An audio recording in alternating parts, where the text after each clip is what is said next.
ভগবান দেখুন কেমন কি করে ধুলো মাখবো। দ্রৌপদী দাঁড়াও, তুমি রাজকন্যা, তুমি একটা শিক্ষা বোধ এখনো পাওনি। কি শিক্ষা? কোনো গুরুজনের কাছে যেতে গেলে পায়ে জুতো পরে যেতে নেই।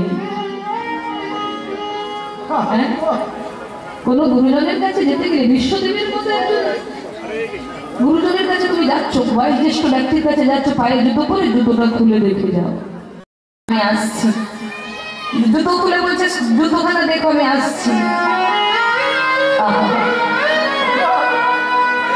ভগবানকে বলছে আমার জুতোটা দেখো, কেমন ভালোবাসার বাঁধনে বেঁধেছে। জুতো খুলে দিয়ে বলছে আমি আসছি। এই বলে জুতোখানা খুলে রেখে যেই না চলে যায়, ভগবান ছুটে গিয়ে দ্রৌপদীর চরণের জুতো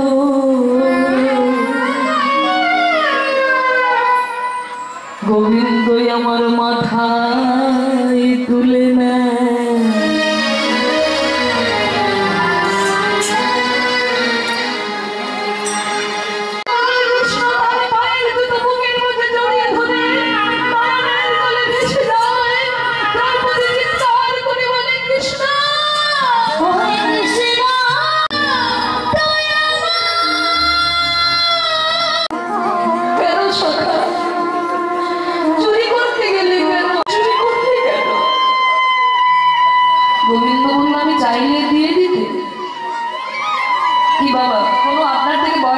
ব্যক্তি বা জ্ঞানীজন গুণীজন যদি বলে আপনার পায়ের ধুলো দিতে পারবেন?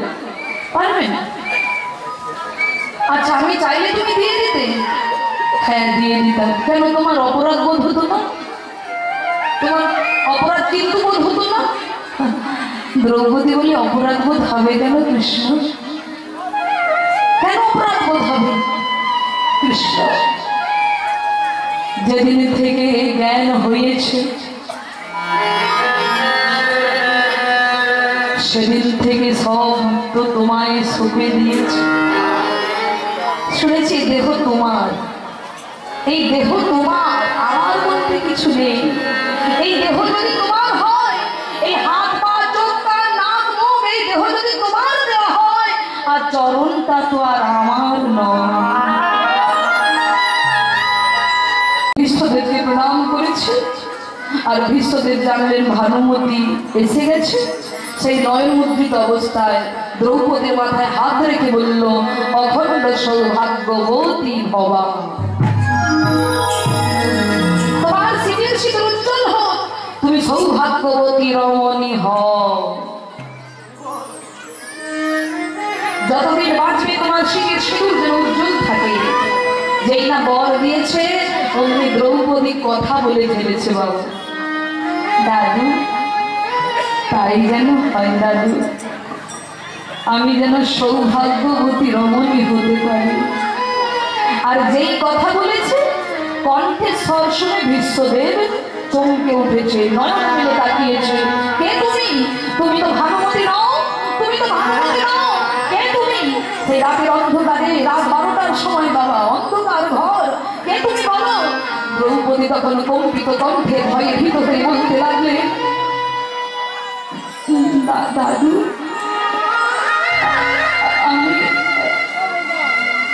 আমি পাঞ্চালী,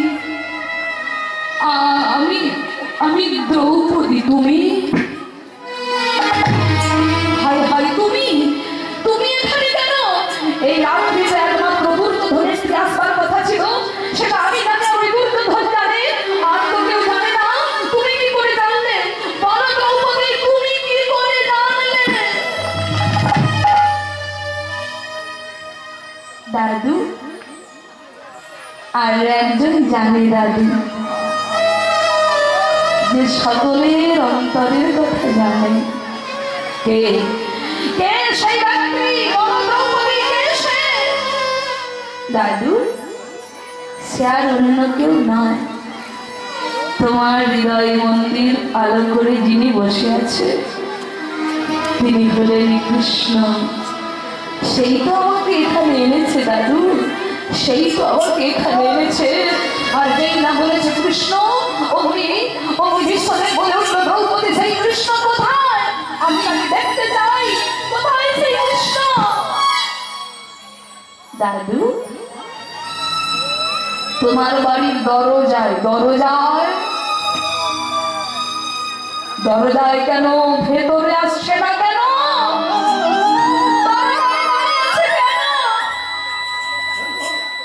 দাদু, জগৎ সকলের দরজায় গোবিন্দ দাঁড়িয়ে থাকে।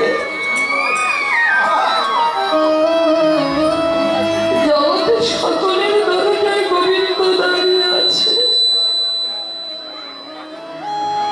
যে ডাকে তার ঘরে যায়, কিন্তু যে ডাকে না তার তো ঘরে যায় না। দাদু,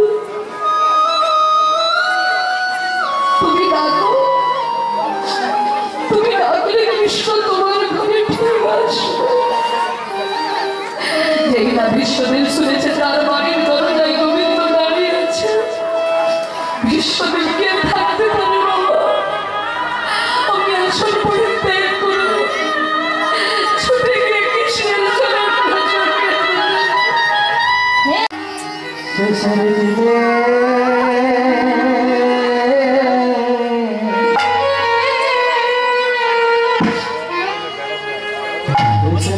তোমার চরণ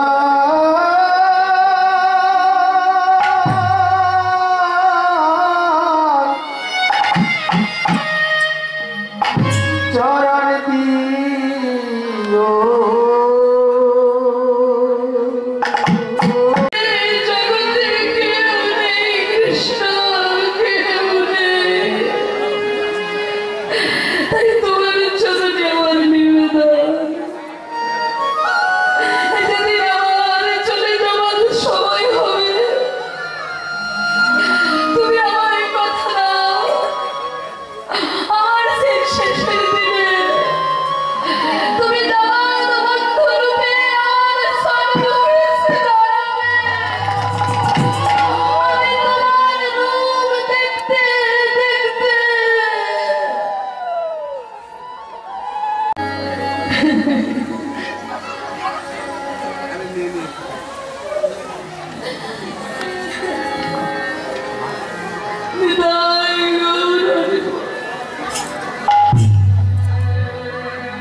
তোমার ইচ্ছাই পূর্ণ হবে, তবে তুমি আমাকে কোন রূপে দেখতে চাও দাদু?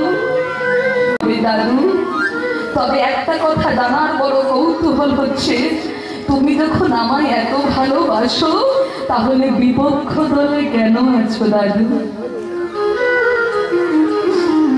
তুমি অন্যায়ের পথে কেন আছো? তুমি দুর্যোধনের দলে কেন আছো? তুমি তো ধর্মের দলে থাকতে পারতে যুধিষ্ঠিরের সঙ্গে। বিশ্বদেব বললেন, কৃষ্ণ, তুমি জানতে চাও আমি কেন বিপক্ষ দলে আছি? কেন আছি তুমি জানতে চাও? তাহলে শোনো। যেদিন রাম রাবণের যুদ্ধ করতে গিয়ে বানরী রাক্ষসীরা সবাই মারা গিয়েছিল, রামচন্দ্র বলেছিলেন, যাদের জন্য আমি সীতাকে পেলাম, আজকে তারা সবাই মৃত্যু বরণ করেছে। তাই হে ইন্দ্রদেব, তুমি অমৃত পরিশোধ করো। অমৃত পরিশোধে এই বানরীরা প্রাণ ফিরে পাও, আর প্রাণ ফিরে পেয়ে রাম সীতার যুগল মূর্তি দর্শন করুক। সেদিন ইন্দ্রদেব অমৃত পরিশোধ করেছিল, কিন্তু বেঁচেছিল কারা বলো তো? কৃষ্ণ। রামের পক্ষে থাকা সত্ত্বেও বানরীরা বাঁচল না। বেঁচেছিল কারা জানো? ওই রাবণের পক্ষ রাক্ষসীরা। কেন? নামাভাস। যখন তাদের মৃত্যু হয়েছিল তখন তাদের বদনে ছিল রাম কোথায়, রামকে ধরো, রামকে আনো, রামকে বাঁধো। রাম রাম বলতে বলতে ওই রাক্ষসরা প্রাণ ত্যাগ করেছিল। তাই অমৃত বরিশনে তারা প্রাণ ফিরে পেয়েছিল। কিন্তু বানরেরা রামের পক্ষে থাকা সত্ত্বেও বাঁচলো না। কেন না, যখন তারা মৃত্যুর কোলে ঢলে পড়েছিল তখন তাদের মুখে ছিল রাবণ কোথায়, রাবণকে ধরো, রাবণকে মারো। রাবণ রাবণ বলতে বলতে প্রাণ ত্যাগ করেছিল। তাই অমৃত বরিশনে তারা প্রাণে বাঁচলো না। তাই কৃষ্ণ, আমি বিপক্ষ দলে আছি, যাতে আমি